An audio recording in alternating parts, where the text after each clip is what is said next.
taxes out of that $42,000 a year, and when it went over, there were $8,000 worth of paying taxes. And the dishes Yeah, I'm there. So we're still continuing our search, where we're trying to get this virtual law right now. You know, if you look at that, I showed you the legal page, a Cleveland financial page on our website. We have a lot of exhibits that were attached to the legal filings of those two defendants, and they have examples of some of those corporations. You might even recognize some of them. They don't sound religious at all. Speaking of that, the defendants in that case, and I'm sure these guys are guilty of sin, but they tried to get the diocese to release financial documents, and Jones Day successfully prevented that. But I would, you could push for that, and of course the diocese isn't going to do it. But if you publicly write a letter as a group insisting that the diocese release the financial documents in question, it could be picked up by the news media, it could be seen by a county prosecutor or the U.S. attorney who's working on this case. You will affect people. You've got to publicize everything you do. You really have to use the news media because the church is too powerful otherwise. It's really important that you demand the names of all the accused priests. Again, you may not get it, but I will say that 21 other bishops have released probably partial lists of the credibly accused priests in their diocese. And what this does is let you start adding the dots. We got hold of a list of a lot of privately accused Cleveland priests. There were a ton in ministry in the 1970s. And when your kids were probably going to school, or you were going to school, and you deserve this information. The diocese should not be sitting on this. On our website, we have a database of accused Cleveland priests. We only know 46 names that we've gathered from news reports. And remember, your county prosecutor said there were 145 priests reported to him. So there are many, many, many names still kept hidden. Yeah, so I just want to thank my sponsors today. And I love the name Code Purple. And please contact me. I would love to talk to any of you if you have questions or information for me. That would be great. And I'd love to hear your questions. So everybody can hear, if people would come up to if you have a lengthier statement, if you'd come up to the microphone, I'd appreciate that.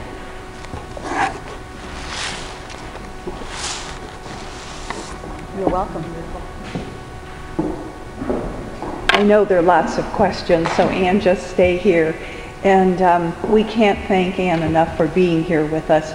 Such incredible information. We knew that there was a lot that we needed to know, but we didn't know there was this much, Ann. Questions? Yes. If all this information is known about Lennon and Boston, and known that it's lied, how come he hasn't been prosecuted? For the same reason Cardinal Law wasn't, because for any crime he would have committed, I don't know if he did, but it would be expired now under statute of limitations. So, yes. What is the effect of the current legal session about releasing brief records, effect on all of this across the country?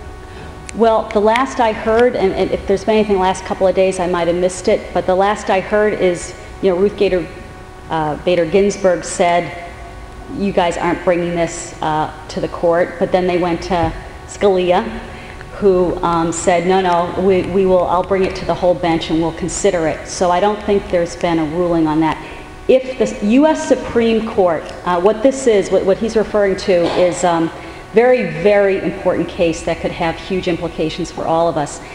When Cardinal Egan was Bishop Egan of Bridgeport, right before he was made Cardinal and Archbishop of New York, he quickly settled a bunch of cases because the files involved with those cases incriminated him. There were 6 or 7 priests that he managed.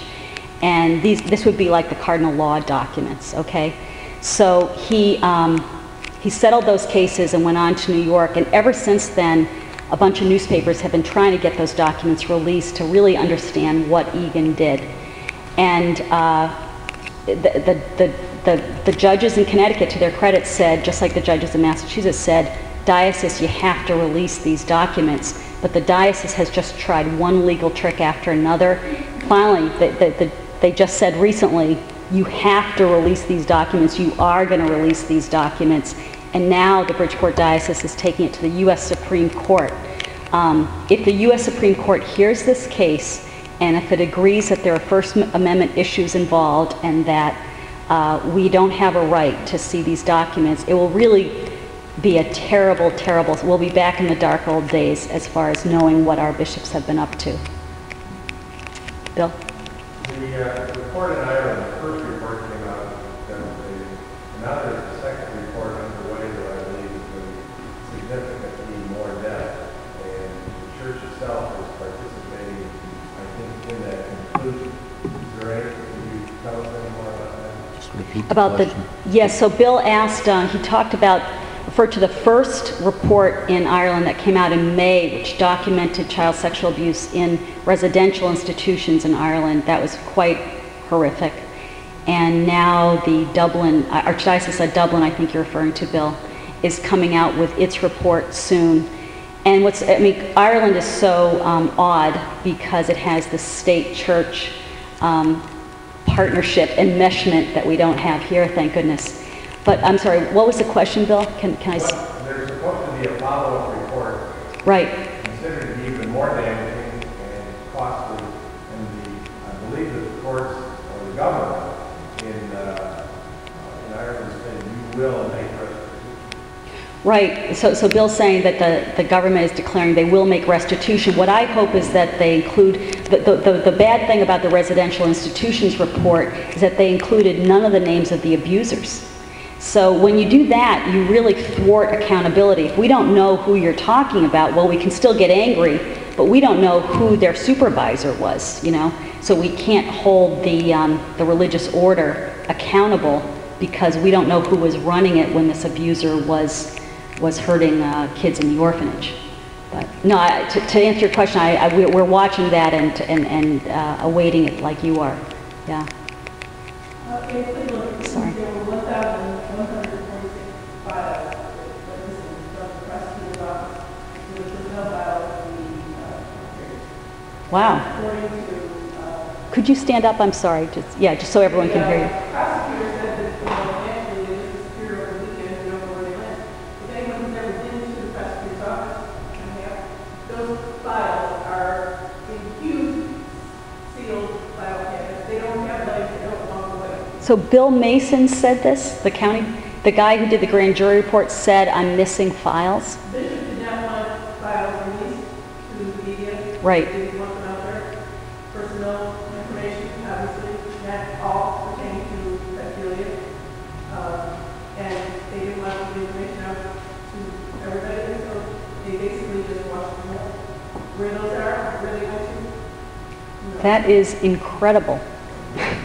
How do you work with the legal system, which is as corrupt as the church system? You know, I do feel sorry for you in Cleveland, but it is tough because you have so many Catholic judges and prosecutors, and frankly, we had the same problem in Boston. But then this judge, Constance Sweeney, made this singular decision in 2001 to release the documents about Gagin to the Boston Globe. And if she hadn't done that, and she was a Catholic girl, if she hadn't done that, we wouldn't be here today, and none of us would have known what had happened.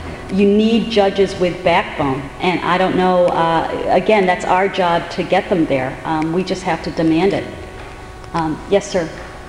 I'm curious about that check you showed us through Anthony Pilla. It says voided at the bottom, and I think it was 85,000 something. Right. What do you know about that check? What is the significance of that check, either that you know or you are postulating? Well, we have it on our website. It was attached to one of the filings, I think, by Anton Zagaznik's lawyer.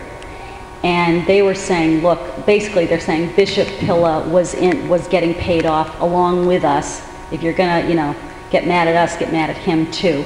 So if you want, I can find you the exact document on our website. and tell you where that is, and you can look at the whole context by reading the legal filing. I didn't... Why was it voided at the bottom? Yeah, I don't know. That's a great question. I don't know why it was voided. And you know the authenticity of the check? Nope. And my